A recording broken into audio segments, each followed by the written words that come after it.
O carteiro estendeu a mão para entregar o telegrama. E o José Roberto nem agradeceu enquanto abria esse envelope. Foi quando uma ruga surgiu na testa dele. Uma expressão mais de surpresa do que de dor. Palavras breves e incisas. Seu pai faleceu. Enterro 18 horas. Assinado mamãe. E o José Roberto continuou parado, olhando para o vazio. Nenhuma lágrima lhe veio aos olhos. Nenhum aperto no coração, sabe? Nada. Era como se houvesse morrido um estranho, porque nada sentia pela morte do velho. Por que será? Com um turbilhão de pensamentos, avisou a esposa, pegou o ônibus e se foi. Vencendo os silenciosos quilômetros da estrada, enquanto a cabeça girava a mil. Pensava em muita coisa. No íntimo, ele nem queria ir no funeral, para falar a verdade. E se estava indo, era apenas por causa da mãe, para não ficar amargurada naquele momento tão difícil. Ela sabia que o pai e o filho não se davam muito bem, não. A coisa havia chegado a um final no dia em que, depois de mais uma chuva de acusações, o José Roberto havia feito as malas e partido, prometendo nunca mais botar os pés naquela casa. Naquela casa que ele cresceu. Naquela casa que ele teve as suas primeiras conquistas. Enfim. No velório, poucas pessoas. A mãe estava lá pálida, gelada, chorosa. Quando reviu o filho, as lágrimas correram silenciosas. Foi um abraço desesperado, mas em silêncio. Depois ele viu o corpo sereno envolto por um lençol de rosas vermelho, como as que o pai sempre gostava de cultivar, sabe? Isso ele lembrava.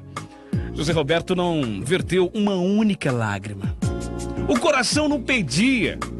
Era como estar diante assim de um desconhecido, um estranho, um qualquer. Funeral. O sabiá cantando, o sol se pondo e logo tudo terminou também. José ficou em casa com a mãe até a noite, beijou-a e prometeu que voltaria trazendo os netos e a esposa para conhecê-la, já que ele nunca mais tinha voltado até aquela casa por causa do pai. Afinal agora ele poderia voltar a casa, porque aquele que não amava não estava mais lá para dar-lhe conselho ácidos e nem para criticar ele também. Na hora da despedida, a mãe colocou algo pequeno e retangular na mão. Filho, ela disse, há mais tempo você poderia ter recebido isso, mas infelizmente só depois que ele se foi eu encontrei essa caderneta guardada nos itens mais importantes da vida do seu pai. Foi um gesto mecânico, que minutos depois de começar a viagem, ele meteu a mão no bolso e sentiu o presente. E quando ele viu, era uma caderneta vermelha. Abriu até curioso. As páginas todas amarelas, estavam velhas já. Na primeira página estava escrito assim: nasceu hoje José Roberto. E ele reconheceu a letra do pai dele. Nossa, quase 4 quilos. O meu primeiro filho, um garotão. Ah, tô tão orgulhoso de ser o pai daquele que será a minha continuação na terra. À medida que folheava, devorando cada anotação, ele sentiu um aperto na boca do estômago, misturada de dor e perplexidade, pois as imagens do passado ressurgiram numa facilidade.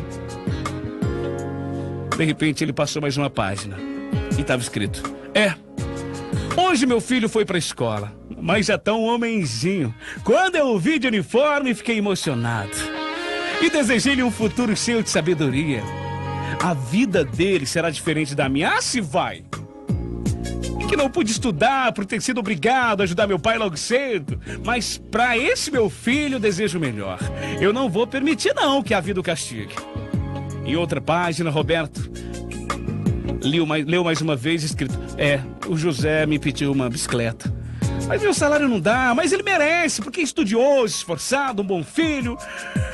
Fiz um empréstimo que espero pagar com horas extras. Naquele momento, Zé Roberto mordeu os lábios. Ele lembrou, sim, da sua intolerância, das brigas feitas para ganhar essa sonhada bicicleta. E leu de novo. No dia do aniversário, a havia recebido, tinha corrido aos braços da mãe, sem sequer olhar para o pai. Ora, o velho vivia mal-humorado, queixando-se de cansaço, tinha os olhos sempre vermelhos. E o José Roberto detestava aqueles olhos injetados, sem jamais haver suspeitado que eram de trabalhar até a meia-noite para pagar aquela bicicleta. Mais uma página. Hoje fui obrigado a levantar a mão contra meu filho. Preferia que ele minha mão tivesse sido cortada. O José anda em más companhias, tem vergonha da pobreza dos pais.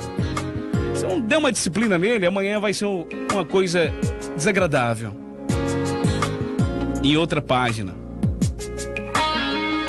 E ele começou a lembrar também desse momento que ele estava. E ele se lembrou. Quando o pai não deixou ele sair para uma festa, ele foi, todo mundo bebendo, aquela bebedeira danada. E de repente, todo mundo foi para a cadeia, só que ele não foi. O pai dele não deixou ele ir nessa festa. E ficou sabendo no outro dia que todos os seus amigos sofreram um acidente trágico. E se ele tivesse, ele não estaria nem lendo essa caderneta. Pois é. Enfim, ele chegou à última página da caderneta. Foi quando ele começou a se emocionar. Aquela do dia em que ele havia partido. Deus, o que fiz de errado para o meu filho me odiar tanto assim? Por que sou considerado culpado se nada fiz? Meu Deus, não permita que essa injustiça me atormente para sempre. Depois não havia mais anotações. E as folhas em branco davam ideia do que o pai tinha morrido naquele momento. Na verdade, ele havia morrido quando o filho saiu de casa. Zé Roberto fechou depressa a caderneta, o peito doía, o coração parecia haver crescido, tanto que lutava para escapar pela boca. Nem viu o ônibus entrar na rodoviária, levantou a frente e saiu quase correndo. Sabe por quê? Precisava de um ar puro. E ele lembrou de um conselho. Honre seu pai para que os dias da sua velhice sejam tranquilos. Certa vez ele tinha ouvido essa frase e jamais havia refletido na profundidade que ela tinha, porque ele estava preso na cegueira da adolescência. Jamais havia parado para pensar em verdades mais profundas. Para ele os pais eram descartáveis, sem valor. Esse é o momento que todo mundo passa na adolescência. Só que é bom lembrar que um dia você vai perdê-los. Em algum momento da sua vida, eles não vão estar com você para aplaudir o seu sucesso, que começou quando você nem sequer enxergava. Pense bem.